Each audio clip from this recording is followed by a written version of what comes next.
திருவிளையாடல் படத்துல விறகு வெட்டியா வரக்கூடிய சிவபெருமான் ஒரு டயலாக் பேசுவார். நமக்கு ரெண்டு பஞ்சாதிங்க, ஒருத்தி தலையில உட்காந்துக்கிட்டு உசுர வாங்குறா, இன்னொருத்தி உடம்புல பாதியை எடுத்துக்கிட்டு என் பிராணனை வாங்குறா.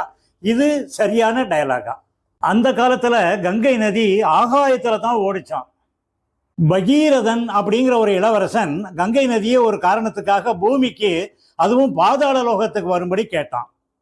அதுக்கு கங்கை அம்மா என்ன சொன்னாங்க, நான் பூமிக்கு வரும்போது பயங்கர வேகத்தோட வருவேன், அப்போ தாவரங்கள் மற்ற செடி கொடிகளையெல்லாம் அழிச்சிடுவேன், அதனால யாருக்கிட்டையாவது சொல்லி என்னை தாங்கி பிடிச்சி மெதுவாக பூமியில் விடுற மாதிரி ஏற்பாடு செய் அப்படின்னு சொன்னாங்க.